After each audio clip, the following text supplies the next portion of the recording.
Hello everyone, this is Dr. Deepanita Chakraborty and I'm going to take the third unit in the course Electricity and Magnetism. In this video, we will be studying about varying currents, that is the basic about them, starting from the electromagnetic induction, the Faraday's law and the Lenz law, which forms the foundation for varying currents, and then the details about active and passive devices and what are resistors, inductors, self-inductance and capacitors, and then we will have a brief discussion about growth and decay of LR circuit. So coming to electromagnetic induction, this behavior has been first demonstrated by Hans Christian Ørsted when he found that a current carrying conductor can be associated with the magnetic field. That is, the current carrying conductor will exhibit a magnetic field on its own. So the reverse effect of this, that is, if we give magnetic field, the current will be produced. That is the reverse effect that is found by Michael Faraday. So he explained the possibility of producing EMF across the ends of a conductor. So if we take a conductor and at the ends, if we change the magnetic field, then an EMF will be generated across the ends when the magnetic flux, that is the change in the magnetic field linked with the conductor, changes. So this phenomena is termed as electromagnetic induction. Then the magnetic flux, it is similar to the electric flux which we have seen in the last video. So in electric flux, the amount of lines of electric fields crossing per unit area or a volume is defined as electric flux, while in magnetic flux it will be the number of magnetic lines of force crossing a closed area or a volume, that is termed as magnetic flux.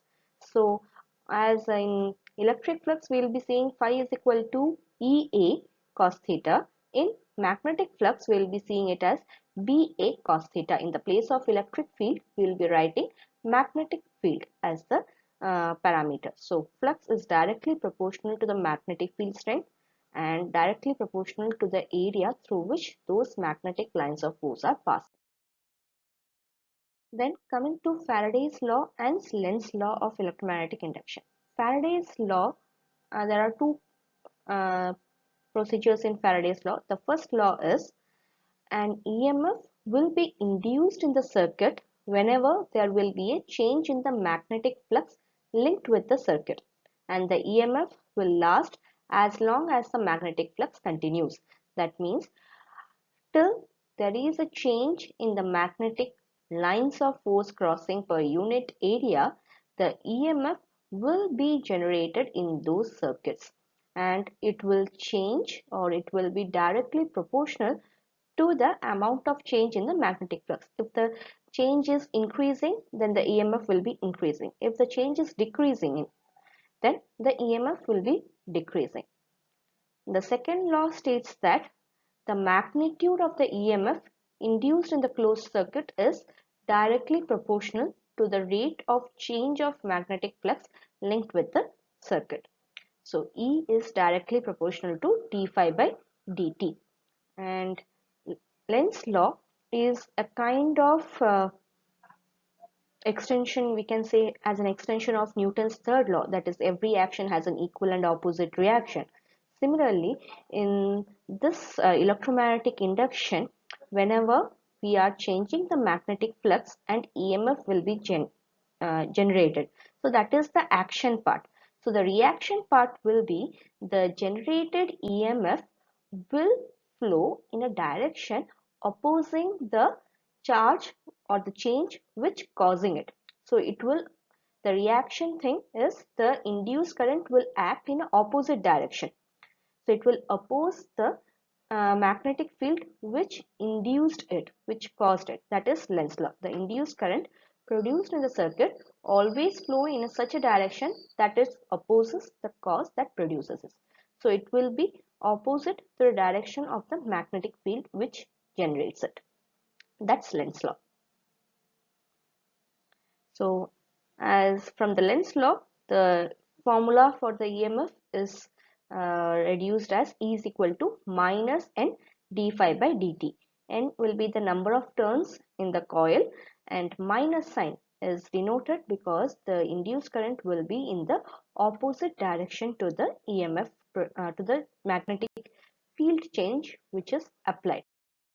Then active and passive devices. In all electrical components, they are either made up of active devices or passive devices or components. So active devices are those which has the ability to amplify the input form of energy. So they are mostly transistors, triodes, vacuum tubes, tunnel diodes. So they are used to increase the input value or amplify it. So they mostly rely on DC source of energy and usually inject power into the circuit. It is used to input of current, that is active devices. As you can see, active, so it will be highly energetic and it will be amplifying. While passive devices, they cannot introduce net energy. They will also not amplify the signals. They will only store the energy, or they will diffuse the energy through it. Like resistors. Resistors are used to control the flow of current. Capacitors to store the charge. Inductor also to control the flow of current. So they are used to maintain the flow of current in the circuit. Those are passive devices. Then coming to resistors. The device which resists the flow of current is named as resistor. So we know that every material starting from sand particle to a high level satellite or any big object, any big rock, everyone has its own resistance. If it has mass, then it should have a resistance.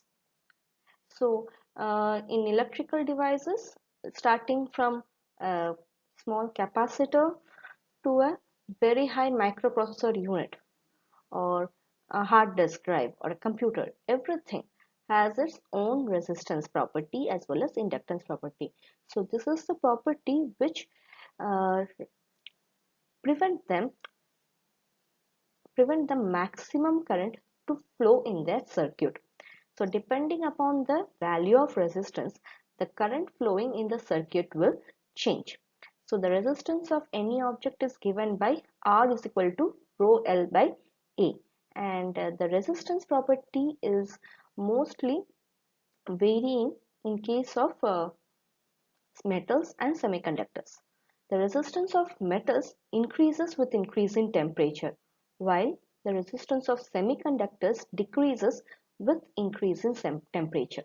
This is the reason most of the electronic devices are made up of semiconductors, because whenever we are doing work, we are charging it, it will increase in its temperature.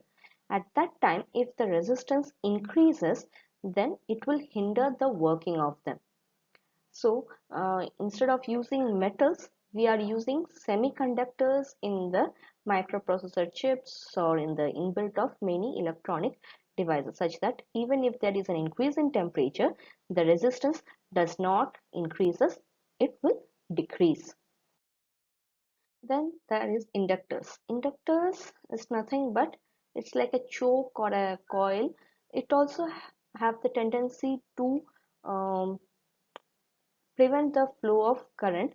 It has a property of inductive reactance, that is XL, and the inductance is directly proportional to the EMF, that is minus E by di by dt. That is the ratio of the inductance value.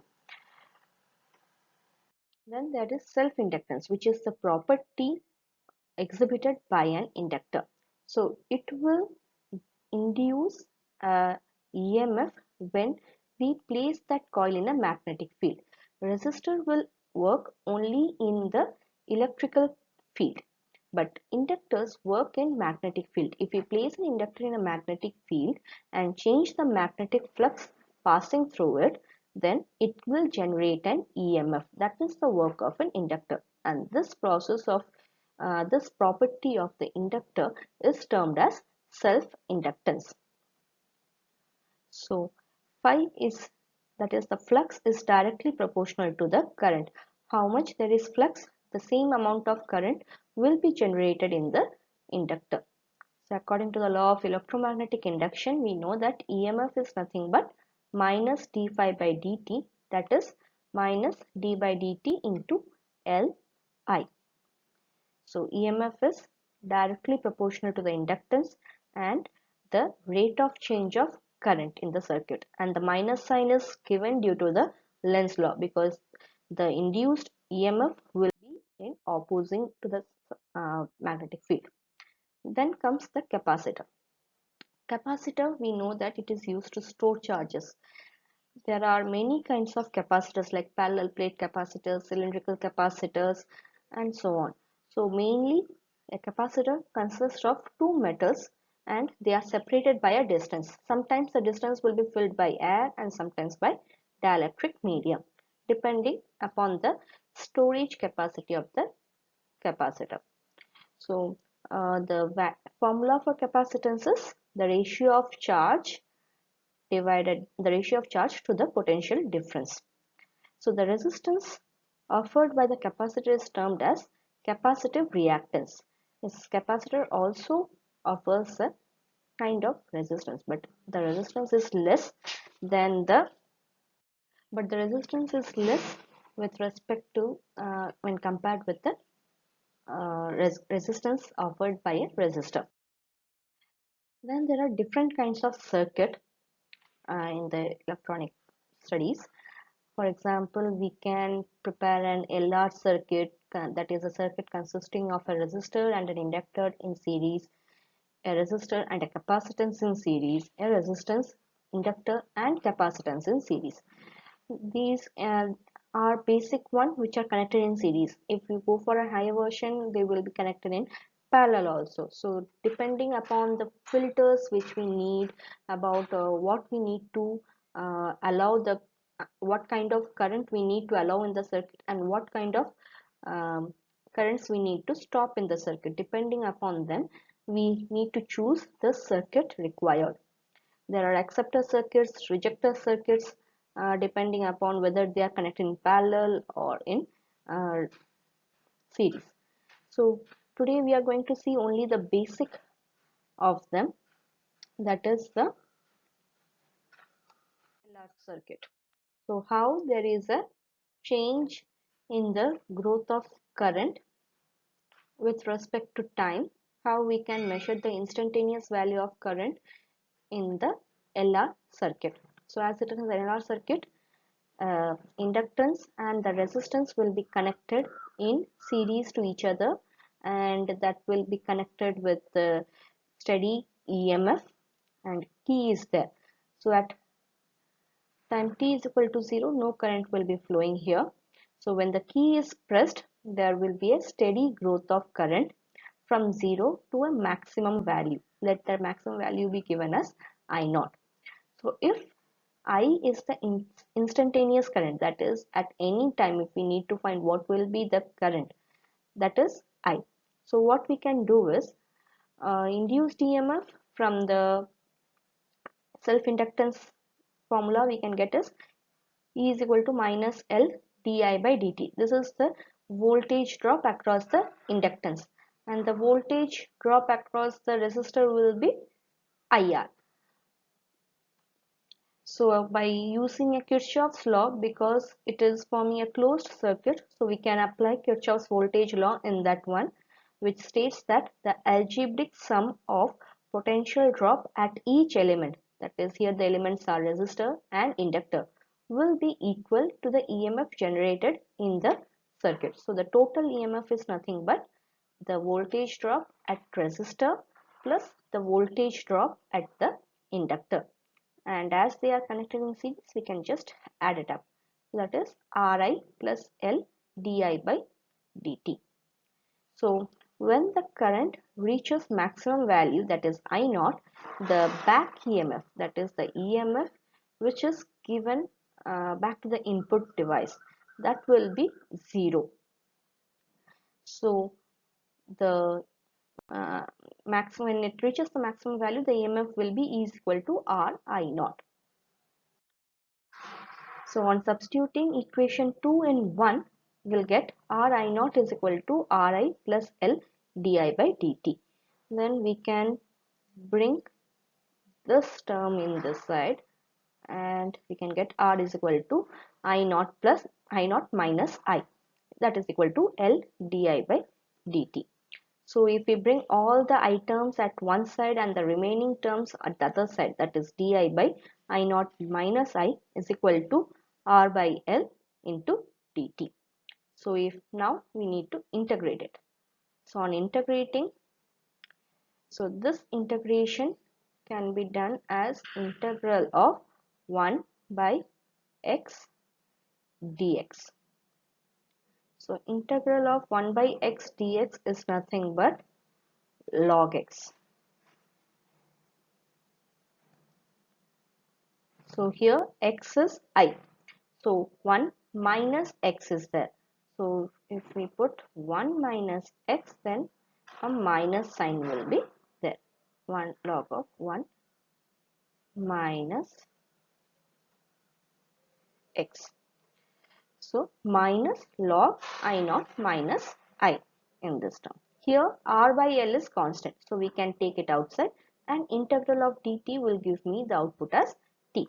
As they are indefinite integrals, because there is no range present here, we will be putting an integration constant at the end, that is plus c. So this is equation 3 which we got. Now we have to substitute the boundary conditions or assumption conditions. So first condition is when t is equal to 0. At that time what will happen? There will be no current in the circuit. So I will also be 0. So when I is 0, so minus log I naught will be equivalent to C. That is the condition. So if we substitute it here, so minus log I naught minus I is equal to RT minus L minus, in the place of C we will be substituting minus log I naught. So now the basic formula for logarithm is log A minus B, log A minus log B can be written as log A by B. So like that way we can solve it as log I naught minus I minus log I naught is equal to minus RT by L. So this part can be written as log A by B. So I naught minus I by I naught is equal to minus RT by L. Now we will be taking exponential of this to remove the log term. That will be I naught minus I by I naught is equal to e power minus RT by L. So if we divide it, we will get 1 minus I by I naught is equal to e power minus RT by L. And if we bring this term here, so 1 minus e power minus RT by L is equal to I by I naught.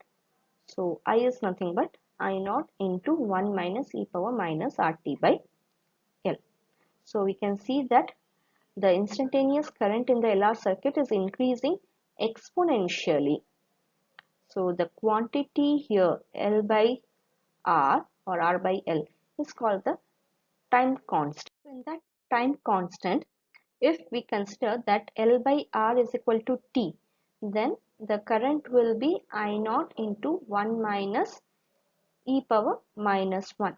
So that will be 0.632 times I naught value. This time constant is nothing but the time taken by the current to grow from 0 to 0.632 times the steady maximum value of the current. So up to that much times the steady current to reach, that is termed as the time constant. So similarly, when t is equal to 2L by R or 3L by R, the value will be 0.8, 0.9 and it will be increasing towards the maximum current value. So when t is equal to 0, the current will be 0, and when t is infinity, the current will be maximum current. So it will be increasing like that. So greater the value of time constant, the longer will be the time taken by the current to reach its maximum value. That is the thing. Next, how it will be decaying. That is, if we are after charging that one, after switching on that circuit, if we are switching off it, then it will not decay quickly, or it will not decay within that time itself. It will not become zero. It will take some time.